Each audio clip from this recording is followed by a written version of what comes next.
ချမ်းသာပြီးအလိုလိုက်ခံထားရတဲ့လူငယ်တစ်ယောက်ဟာမူးယစ်ဆေးသုံးရင်းကားမောင်းနေပါတယ်။ဘေးနားကရည်းစားဖြစ်သူကကယောက်ကရက်ဖြစ်နေတာကြောင့်ဂျက်ကမူးယစ်ဆေးတွေကိုလက်တဆုပ်စာယူပြီးသူ့မပါဆက်ထဲအတင်းထိုးထည့်လိုက်ပါတယ်။သူတို့နှစ်ယောက်လုံးချက်ချင်းပဲဆေးရှိန်တက်သွားကြပေမဲ့အဲ့ဒီအချိန်မှာပဲရှေ့နားမှာရဲတပ်ဖွဲ့ဝင်တွေရှိနေတာကိုတွေ့လိုက်ရပါတယ်။ဂျက်ကသူ့ရည်းစားကိုမူးယစ်ဆေးတွေဝတ်ထားဖို့အော်ပြောပေမဲ့ဘလို့ပဲအော်သူမဘက်ကဘာတုံ့ပြန်မှုမှမရှိပါဘူး။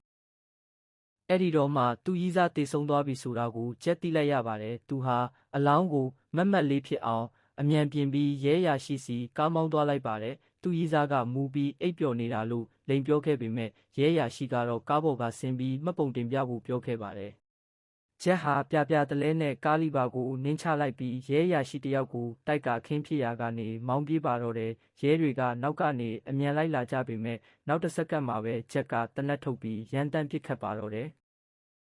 ကင်းလေကားတစ်စီးဘေးပေါက်သွားပြီးလွတ်ပြီလို့ဂျက်ထင်နေတဲ့အချိန်မှာပဲရဲကားတစ်စီးကဘေးကနေဝင်တိုက်လိုက်ပါတယ်။နောက်ဆုံးမှာတော့ရဲတွေကဂျက်ကိုဖမ်းဆီးနိုင်ခဲ့ပြီးကားထဲမှာလည်းမူးယစ်ဆေးအထုပ်ကြီးကိုတွေ့ရှိခဲ့ပါတယ်။သူတို့မသိတာကတော့ဂျက်ဟာတနိုင်ငံလုံးမှာအကြီးဆုံးမူးယစ်ရာဇာဂျိုးရဲ့သားဖြစ်နေတာပါ။အကျိုးအကြောင်းသိပြီးတဲ့နောက်မှာဂျိုးဟာအမတ်မစ္စတာဟီစီကိုချက်ချင်းသွားတွေ့ပါတယ်။